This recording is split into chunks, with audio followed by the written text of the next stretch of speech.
let's talk about your journey now. From talking to you, I know that in college you didn't set out to do this by Right. any means. Yeah, You started out in engineering, I believe, I did. and so Yeah. you had some early aspirations that were clearly different than this. And so what were you thinking coming right out of college as you entered the workforce?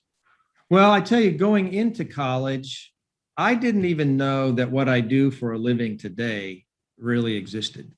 I didn't really know that this existed. And maybe I was an ignorant, naive kid from Western Colorado, but I was analytical and I was good at math and I liked the idea of engineering. I liked the idea and I thought I wanted to be a civil engineer.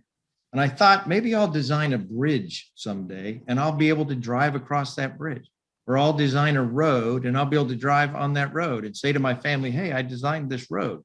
And so I liked that idea. So I went to college, and where I went to school, they didn't actually have civil engineering. So I said, well, I'll major in mechanical engineering. It might even be more versatile. And so I got into engineering and I didn't even contemplate the idea of going into finance. I didn't really know what it meant to be in finance. So I went all the way through school, actually got 2 degrees in mechanical engineering.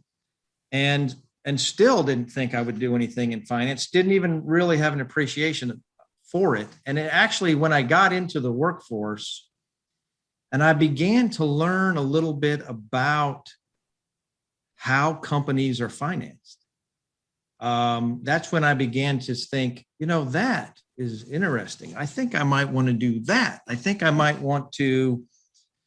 And what I did is I leveraged my technical background, and because I came to Tennessee as an engineer at Oak Ridge National Laboratory, I leveraged my technical background and my ability to understand technology to migrate into venture capital, where I needed to understand technically what I was investing in. But I liked the idea of aggregating capital to support those companies. And for some reason, it just kind of spoke to me. It was just compelling to me. And I thought, I think I'd like to, really what I thought is, I think I'd like to be a venture capitalist. That's what I thought, without even fully really appreciating exactly what that meant. But yeah, I started out as an engineer. I never thought about finance. It was exposure to the real world after I got out of college that led me to say, I think I'd rather finance companies than, do engineering. Yeah, well, I think places like the National Lab, um, these places are hotbeds for innovation, Yes, ideas, yes, and potential new companies. Right? yes, The startups are spawned in places like this, yeah, and in order for them to actually succeed, they've got to have money. They've got to they do. have they've got to have funding. This part of the world that you as a high school student didn't know existed, which I Yeah, think most people don't really know exists. Where yeah, we know kind of what businesses do, like the businesses we see. We kind of know the products they sell, and we know what they do, how they operate, but we don't really know what happens beneath the surface and how the money and the contracts and the structures get into place to enable them to do that. And so right. so you I presume that you were working with folks at Oak Ridge that were beginning to start their own businesses, and they were sort of hey, I'm a scientist or I'm an engineer, I know how to do something, but Yeah, I really kind of need some money to fund this deal. What do I do next? And yeah, that's exactly right. In fact, that's where I really gained an appreciation for the fact that you could take a brilliant person with a fantastic idea, and if they couldn't access a source of capital, they couldn't do anything. And I like the analogy of a three-legged stool. If you're going to create a company, you need a product or service that can be delivered to the market. And if you think about it inside a national laboratory, you have a technology that can become a product or service that will be delivered to the market. You need a management team whether that's a single entrepreneur at the beginning or a team of entrepreneurs. You need a management team. And then the third leg of the stool is capital. That three-legged stool will not stand up with two legs. And I began to appreciate how critical capital was to the whole equation. Because in the absence of capital, it didn't matter how great the idea was, it wouldn't go. And then it gets a little more complicated than that, because you say, well, it's a great idea and there is capital available. It just isn't available here, right? So move to California or move to Boston or move to New York or move to wherever the capital is and try to access capital. And that was a little bit of an epiphany to me, that just because a brilliant person has a fantastic idea doesn't necessarily mean anything is ever going to happen with it. In fact, it makes me wonder how often in history brilliant people with great ideas didn't achieve anything because they couldn't get the capital they needed to support what they needed to do to be successful. Yeah. Well, I think it's also interesting that you talked about when you first wanted to go into civil engineering, you thought, hey, I'd like to build a bridge or like to build a road. Well, that's sort of what you're doing now, right? It may not be a physical bridge or a paved street, but conceptually, there's these gaps here, and you've found a way to connect one point A to point B, and so I think it's tremendous. That's a great analogy, by the way. I like your analogy. I don't know that I'd really thought about that. I really like that. Well, and another analogy, by the way, and this is gonna show my ignorance. So a few years ago, I decided I was gonna start building stuff. So I bought saws and wood and all sorts of things. And I didn't know what I was doing, but I would look on Pinterest or places like that to try to figure out how to do things. And my wife always tells this story. So now, I've built some pretty cool things. But when I first started, I had this weird tunnel vision, and sort of had something in my mind that I wanted to do. So I was going to build a little, almost a standing desk. So some sort of platform I was going to set on top of my desk so I could stand and do my work. And I thought, you know what, I'll use that pipe stuff and spray paint it. And so I went to Home Depot and got on my pipe and got my wood and I built it.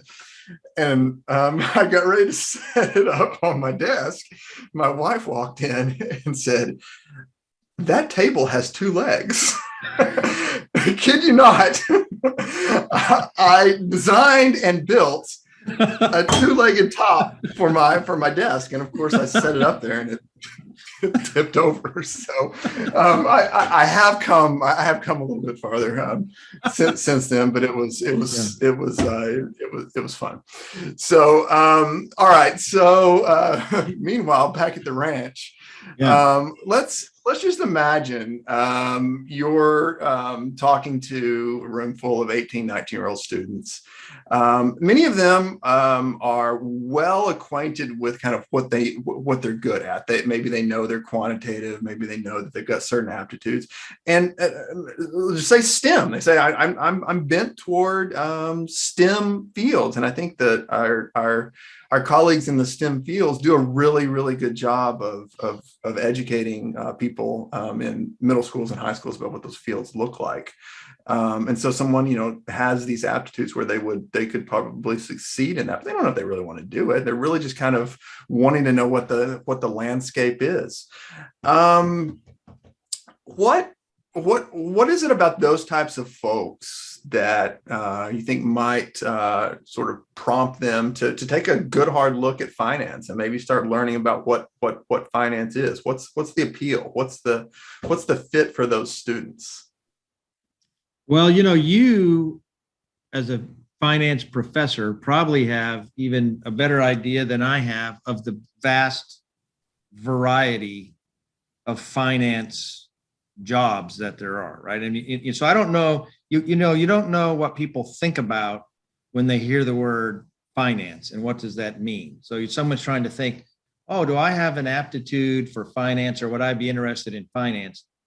I'll tell you, even though, we do lending, I don't know that I would necessarily want to be in banking.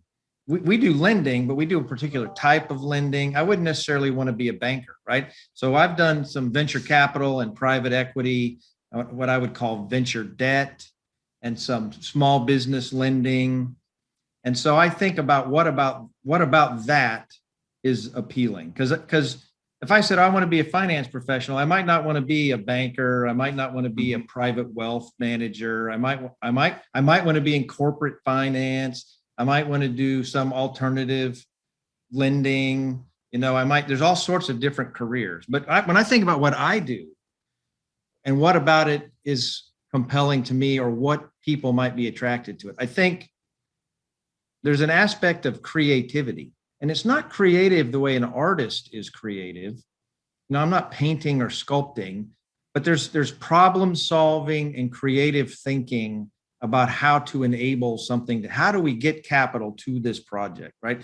Where do we get the capital and how do we get it into this project or into this company? So there's a certain amount of analytical thinking, problem solving, creativity. I think, you mentioned, someone being quantitative. I mean, I always have liked math. Maybe that's part of why I naively thought I should be an engineer. Oh, I like math. I should be an engineer. And I had this conversation with my oldest son, who started out as a mechanical engineering major and ended up as a finance major, right? And I said, just because you're good at math doesn't mean you want to be an engineer. It doesn't necessarily mean you want to be in finance, but I think if you're quantitative and analytical and you like math, maybe engineering is your thing, but finance might be your thing. Are you creative? Are you a problem solver? I think in what I do, there's an element of selling. And so, to some people, selling is a bad word. I don't think selling is a bad thing at all. People don't think about the fact that investors have to raise the capital they invest. And how do you raise capital? Unless you have unlimited, you're born ultra wealthy and you're investing your own money, you have to go raise money. Well, how do you raise money? You have to explain to somebody how what you're going to do with their money is going to be beneficial to them. And that's sales. That's selling. Yes. And if it's explaining, but it's selling in the strictest sense, it's selling. So you've got to be able to do that. You have to be able to share your vision or your concept in a way that's compelling to whoever you're raising the capital from. And so I think that an ability to sell, an ability to communicate, you have to be able to communicate and articulate, I think, in writing and, in person. And I think today, sometimes that's really undervalued. The ability to write, the ability to communicate verbally, stand in front of people and explain something. I think it's undervalued. And I think for what I do, I could not do what I do if somewhere along the line I hadn't learned how to do some of that stuff. And so that doesn't mean somebody has to love public speaking to go into finance at all. But if they're going to go into a finance field that requires them to be able to explain their idea to somebody else and attract capital, they better know how to write and articulate verbally in a way that's going to be compelling. So that's just those are a few traits, I think. Yeah. Well, I think I love the way you're answering these questions, especially the part about problem solving, because that's really, I think in finance, every job, every path is unique, but I do think there is a commonality that's all about identifying problems and trying to come up with creative solutions to them. Oftentimes those problems involve numbers. And so there's the quantitative aspect. But yeah, there's so many opportunities for students. We'll just close with this. So if you could go back to 18, 19-year-old Grady and tell him something, anything, or presumably related to career and stuff like that. But what would you tell young Grady now, looking back? You know, it's interesting because I am able to have some of these conversations with my own kids right now, right? Because they're now my youngest is 18, but they've all been going off to college over the last few years. And, you know, I my thinking about what I could do as a profession was limited by the information that was available to me at the time. I mean, I think sometimes, you know, ask a little kid, what do you want to do when you grow up? Say, oh, I want to be a teacher. Why is that? It's because they're around a bunch of teachers. Mhm. That's what they see people do, or they want to do what their mom does or what their dad does, or Mhm. I want to be a fireman because it's cool, or, you know, whatever. And so what I have said to my own kids, and what I would say to myself as an 18-year-old is, you know, do everything you can to expand your perception of what jobs and careers there are out there, right? And I think it's changed so much. There's so many jobs that exist today that didn't exist a decade ago, just because of technological advances, and you know everything's changing so fast that that jobs, a person could aspire to have a job today on their way into college. They could think, when I get out, I want to do this, and it might be something that a job that didn't exist when their parents went to college, right? So I would encourage my young self, and I encourage my own kids. I would encourage any college student, do everything that you can to not allow your perception of what jobs exist to be shaped only by the environment that you grew up in, right? Look beyond your immediate horizon to see what other jobs are out there. Because the thing you most want to do, you might not even know it exists right now. Yeah, it certainly was the case for you. So, Yeah. well, thanks for all those words, Grady. It's been great talking to you today, and hopefully we can do it again soon. All right. I appreciate that, Eric. Thank you. Thanks for doing this. I think this is a great thing you're doing.